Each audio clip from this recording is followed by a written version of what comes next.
नमस्कार दोस्तों, मैं एडवोकेट यशवंत यादव आपका स्वागत करता हूं लाइट वाइज में। आज का टॉपिक बहुत ही इंपॉर्टेंट है क्योंकि राइट ऑफ को लेकर के आपके मन में जो डाउट है, ये राइट ऑफ होता क्या है, उसके बारे में डिटेल में वीडियो रहेगी।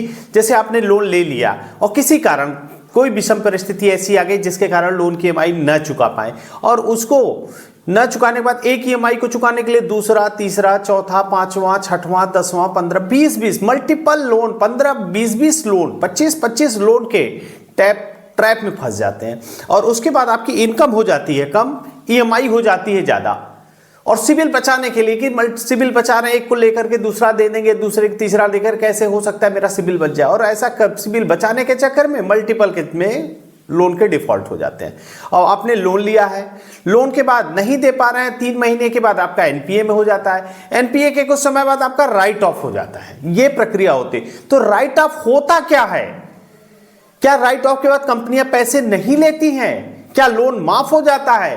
पे नहीं करेंगे तो क्या होगा? आज की वीडियो का टॉपिक यही है कि ये राइट ऑफ होता क्या है, राइट ऑफ का मतलब क्या होता है, ये राइट ऑफ कंपनियां करती क्यों है, क्यों कंपनियों को क्या ऐसी जरूरत पड़ जा रही है कि अपने लोन को राइट ऑफ कर देती है, अपने लेजर अपने पोर्टफोलियो से डिलीट कर देती है। तो आज का वीडियो इसी पे है और पूरी तरह से ये पूरी लास्ट तक वीडियो देखेंगे, आपके अंदर का पूरा डाउट ही समाप्त हो जाएगा।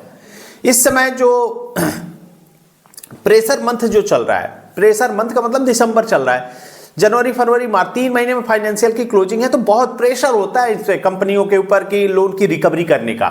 तो अपने बहुत ज़्यादा प्रेशर रहता है, नहीं पे कर पाते, तो कंपनियां कहते हैं तो आपने डिफॉल्ट, ये देखिए मैं बार बार आपको कहता हूं, यदि आपने लोन लिया है, डिफॉल्ट हो चुके हैं या डिफॉल्ट हो रहे हैं या डिफॉल्ट होने वाले हैं, किसी भी परिस्थिति में कंपनी को लीगल प्रायर नोटिस जरिए रजिस्टर्ड डाक एडवोकेट के माध्यम से जरूर भेज दीजिए। और ये भी प्रायर नोटिस जो एडवोकेट के माध्यम से भेजी जाती है, उसमें 10 पेज का, 12 पेज का मजबूत ड्राफ्ट बनाया जाता है, ताकि एक मजबूत ड्राफ्ट हो और जरिए रजिस्टर्ड डाक एडवोकेट के माध्यम से भेजा जाता है, ताकि कंपनियों को संज्ञान लेने के लिए मजबूर होना पड़े।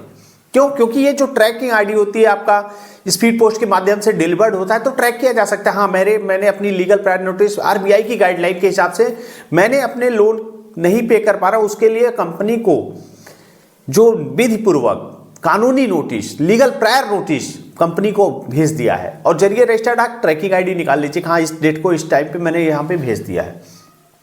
और कभी भी जो ये लीगल प्रायर नोटिस दे, जरिए रजिस्टर्ड डाक एडवोकेट के माध्यम से दे। ऐसा नहीं कि आप अपने से ही लिख करके स्पीड पोस्ट कर रहे हैं, मेल कर रहे हैं, उसका कोई मतलब नहीं है, किसी एडवोकेट के लेटर हेड पे होना चाहिए। तो ये प्रोसेस होता है। पहला काम ये हो गया आपका लीगल प्रायर नोटिस। तो ये मैं बार बार इसलिए बताता हूं क्योंकि आपने लोन लिया, डिफॉल्ट कर गए, किसी विषम परिस्थिति में आपके लिए ये ब्रह्मास्त्र का काम करेगा। आपने लोन लिया, डिफॉल्ट करेंगे, आरबीआई की गाइडलाइन है, आरबीआई भी कहती है आपने लोन लिया तो क्या आपने कंपनी को इन्फॉर्म किया? अगर आपने डिफॉल्ट हो रहे हैं, आपकी किसी विषम परिस्थिति के कारण बीमारी हो गया, एक्सीडेंट हो गया, दुर्घटना, कोई जॉब लॉस हो गया, व्यापार में घाटा हो गया, कुछ हुआ, तो क्या आपने कंपनी को बताया कि हाँ आपके साथ ये तरीका है, या कंपनी से आपने बात किया, आपने रिस्ट्रक्चर के लिए कहा? तो कम से कम एक प्रमाण तो होना चाहिए कि हाँ मैंने कंपनी को अवगत करा दिया है, मैंने इन्फॉर्म कर दिया है। इसलिए मैं बार बार कहता हूं कंपनी को लीगल प्रायर नोटिस जरूर देना है, एडवोकेट के माध्यम से देना। आप हमारे माध्यम से भी, हमारे थ्रू से भी लीगल प्रायर नोटिस दे सकते हैं। उसके बाद अब आ जाते हैं टॉपिक पे, ये होता क्या, लोन राइट ऑफ क्या होता है, राइट ऑफ का मतलब क्या होता है? अगर आप लोगों को मालूम हो राइट ऑफ क्या होता है तो कमेंट्स में भी आप लोग दीजिए, क्योंकि देखिए आप लोग भर भर के कमेंट्स देते हैं, लाइक वगैरह भी कर दिया करिए। आप अगर मेरी वीडियो से आपको 1%, 2%, 10% कुछ भी आपको मदद मिलती है, कुछ भी नॉलेज मिलती है कि क्या प्रोसेस है, क्या तरीका है, क्या करना चाहिए, कैसे करना चाहिए, तो लाइक वगैरह कर दिया करिए। मैं बार बार तो कहता हूं ना, याद आ गया तो कह दिया, करना हो तो कर दिया जी। चलिए आते हैं राइट ऑफ क्या होता है। आप देखिए लोन लिए हैं, आपने डिफॉल्ट कर गया, नहीं पे कर पा रहे, एक ईएमआई डिफॉल्ट होता है, पहले काम कंपनियां सॉफ्ट कॉल करनी शुरू हो जाती है, ऑटो रिमाइंडर आने शुरू हो जाते हैं, मैसेजेस आने शुरू हो जाते हैं कि आपको सॉफ्टली बात किया जाए कि आपकी एक ईएमआई नहीं पे कर पाया, आपने दे। दूसरी ईएमआई डिफॉल्ट होते ही, जब दूसरी ईएमआई डिफॉल्ट होती है तो उसमें रिकवरी थोड़ी सी तेज कर देते हैं, थोड़ी फास्ट कर देते हैं, कॉल करने का तरीका कोई एजेंसी को दे दिया जाता है और रिकवरी की तरीका थोड़ा सा बदलता है। उसके बाद 3 ईएमआई डिफॉल्ट होती है, तीसरी ईएमआई डिफॉल्ट होने के बाद कंपनी के पास एक अधिकार आ जाता है एनपीए का। एनपीए का मतलब होता है नॉन परफॉर्मिंग एसेट, बैंक का जो पैसा है, आपको जो पैसा दिया गया लोन के रूप में, वो बैंक का एसेट है। अब उस एसेट माने उस पैसे से बैंक को अब कोई लाभ नहीं हो रहा है, तो उसको डाल देते हैं एनपीए, माने इस पैसे से बैंक को कोई लाभ नहीं हो रहा है, वो एनपीए की कैटेगरी में डाल देते हैं। ये कैटेगरी है एनपीए, माने 3 EMI के बाद एनपीए। ऐसा कुछ नहीं है कि एनपीए में डाल देंगे तो आपका कुछ हो गया एनपीए नहीं पे कर पाएंगे तो एनपीए ऑटोमेटिक हो जाना है। एनपीए मतलब नॉन परफॉर्मिंग एसेट।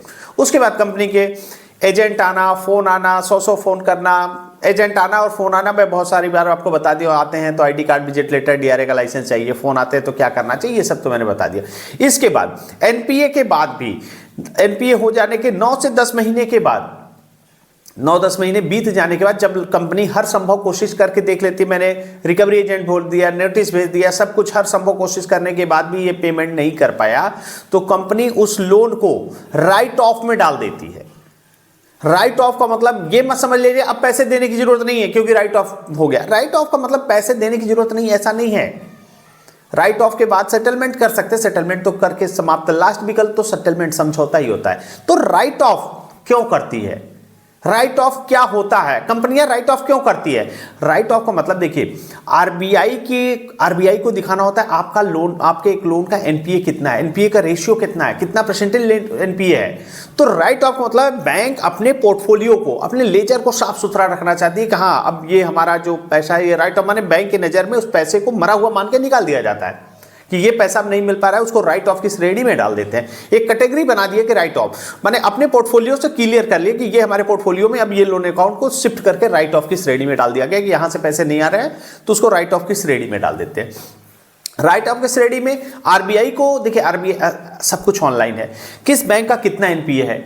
एनपीए अगर बहुत ज्यादा बढ़ जाता है तो प्रेशर, लोग अपने एफडी, आरडी या फिर शेयर, देखिए शेयर मार्केट में सभी कंपनियां लिस्ट है, सभी एनबीएफसी लिस्ट है, तो उनको ये शेयर पे उसका शेयर धड़ाम से नीचे जाएगा अगर एनपीए ज्यादा बढ़ेगा। एनपीए ज्यादा बढ़ने का मतलब हाँ इसके अंदर इंटरनल कोई बैंक में या कंपनी में कोई दिक्कत है, लोन की रिकवरी नहीं हो पा रही है, तो बिजनेस डाउन होगा और शेयर मार्केट में गिर जाएगा, तो शेयर मार्केट डाउन हो जाएगा। इसलिए उसको बचाने के लिए और आरबीआई की नज़र में बहुत ज़्यादा एनपीए न शो करने के लिए कंपनी राइट ऑफ में डाल देती है। और राइट ऑफ देने के बाद पैसे मत दीजिए, ऐसा कुछ नहीं होता। राइट ऑफ देने के बाद ये कैटेगरी, बैंक हर संभव कोशिश किया, हर संभव कोशिश के बाद भी नहीं पे कर पा रहे हैं तो उसके बाद राइट ऑफ की कैटेगरी में डाल करके, इसके बाद राइट ऑफ होने के बाद सेटलमेंट, देखिए लास्ट विकल्प तो सेटल, पैसे हैं तो मैंने बार बार बता दिया, पैसे हैं तो इनके पैसे दे दीजिए, नहीं है तो जो लीगली प्रोसेस हो रहा है वो तो होगा, लेकिन सेटलमेंट ही करके दे दीजिए।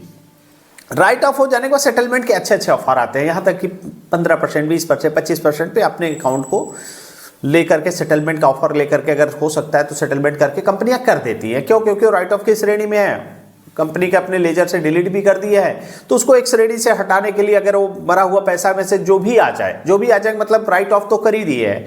राइट ऑफ के बाद 15%, 20%, 25% पे सेटलमेंट लेटर इशू करके आपको लोन को क्लोज कर देते हैं। तो ये प्रक्रिया होती है। राइट ऑफ एक प्रोसेस है। राइट ऑफ मतलब बैंक ने हर संभव कोशिश किया, लोन की रिकवरी नहीं हो पाई, तो वो राइट ऑफ की श्रेणी में डाल देते हैं। और ये ज्यादातर 9 से 10 महीने बीतने के बाद वो राइट ऑफ की श्रेणी में डालते हैं कि हाँ ये पैसे नहीं मिल पा रहे, वो राइट ऑफ में। तो राइट ऑफ का ये मतलब होता है कि बैंक अपने लेजर, अपने पोर्टफोलियो को पूरी तरह से क्लीन करके एक आपके अकाउंट को अपने खाते से, अपने पोर्टफोलियो से हटा करके राइट ऑफ के श्रेणी में डाल दिया गया है।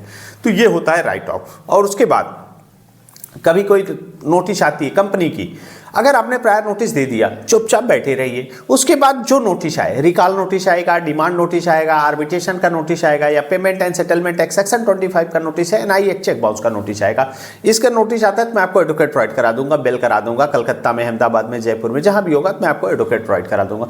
उसके बाद ये रिकॉल, डिमांड, आर्बिट्रेशन जो प्रक्रिया होती है, रिकॉल का जवाब दे दीजिए, डिमांड का नोटिस का रिप्लाई कर दीजिए। उसके बाद आर्बिट्रेशन की प्रक्रिया, तो आर्बिट्रेशन का ऑब्जेक्शन लेटर दे दीजिए माननीय सुप्रीम कोर्ट के जजमेंट के साथ। और उसके बाद अगर कोई केस होता है तो मैं आपको एडवोकेट प्रोवाइड करा दूंगा, आपकी बिल करा दूंगा आगे का। और सरफेसी एक्ट 13(2) का नोटिस है या 13(4) का नोटिस है, किसी प्रकार का नोटिस है, हमारा नंबर है, आप हमसे संपर्क कर सकते हैं, हमारी कॉल बुक करके या फिर हम हमसे पर्सनली मीटिंग करके आप हमसे अपनी बातों को रख सकते हैं। आगे का प्रोसेस क्या होगा, कैसे बचाव है, कहाँ से निकल सकते हैं, सेटलमेंट कैसे होगा, जो भी प्रोसेस होगा, लीगल प्रायर नोटिस कैसे दिया जाता है, वो हम अपने लेटर हेड पे बना के आपको दे देंगे।